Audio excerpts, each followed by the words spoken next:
Pour savoir ce que c'est qu'un pluriel analytique, on m'a demandé ce que c'était que la pulsion hiérarchique. Pour nous situer dans cette acquisition de la pensée, il est utile de faire référence à une notion classique de répétition d'une structure. Dans l'histoire, dit-on, se répète, répétition d'une structure de la découverte. C'est-à-dire ce qui s'est passé de répétition entre la Renaissance et ce qui se passerait aujourd'hui, en 2000, à notre millénaire. Alors, ça c'est assez classique, puisqu'on a souvent signifié, c'est pratiquement une méthode admise de signifier que le copernicisme, le geste copernicien a été reproduit par le geste freudien. Donc on va voir un peu tout ça. Alors ce geste copernicien, on le connaît comme ça. Copernic a mis le Soleil au centre de systèmes planétaires. Comme ça, c'est-à-dire, c'est le schéma bien connu. Hein. Voilà le modèle de Copernic.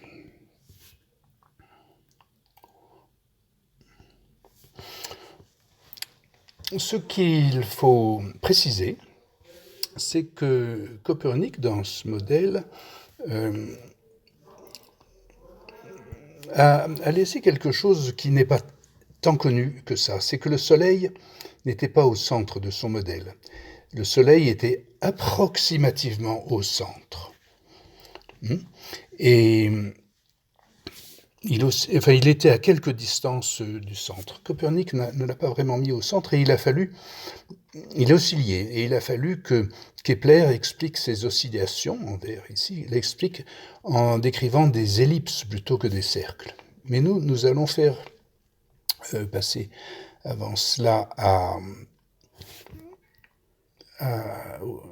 ce développement pour appliquer un filtre ici. On va appliquer ce type de filtre qui va nous montrer une nouvelle structure qui est celle précisément donc des temps modernes, des temps actuels, que l'on va imaginer comme ça, dessiner comme ça, et que l'on voit bien être une structure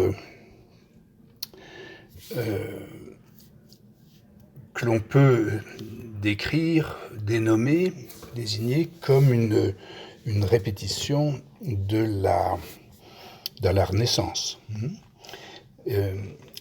Parce que je vais tirer ça d'ici. Cette structure filtrée comme ça correspond tout à fait au modèle de la foule de Freud. Ici, on va l'écrire comme ça. C'est le schéma de la foule. Et c'est freudien, et c'est donc ce que la psychanalyse... Freud n'a fait qu'un seul... Enfin, il en a fait un autre, mais tout à fait au début, il n'a fait qu'un seul schéma pour illustrer sa tentative de psychologie. Et alors, on la retrouve donc ici, hein. C'est-à-dire que nous sommes exactement comme ça. Le moi,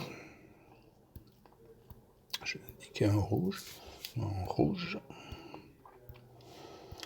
Le moi, ici, c'est ce qui oscille. Freud l'indique par ses flèches, ses oscillations. Il l'indique qu'il oscille entre l'objet et l'idéal. Et ici, nous avons, disons, aussi deux bornes. Et il y a ici un objet extérieur. Donc, nous pouvons légitimer, hein, si on peut dire, cette ou appliquer cette notion comme quoi il y aurait une répétition du moment de la Renaissance, c'est-à-dire ici l'espace cosmique,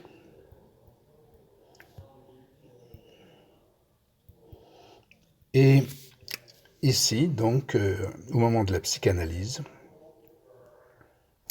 l'espace psychique. Et de même que nous avons, par exemple, ici des forces, de la gravité, force de gravité, une énergie et du travail. Nous avons aussi du travail qui sont ici, qui font les objets. Ici, nous avons aussi une énergie qu'on appelle la libido. Et au lieu de la force, nous avons un désir, delta.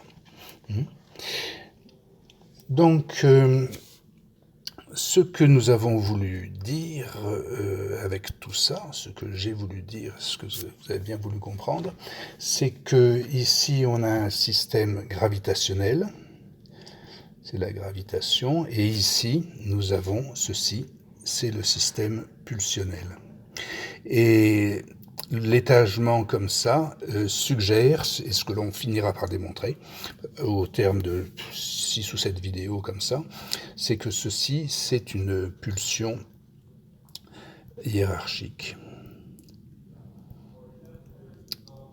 Voilà pour aujourd'hui.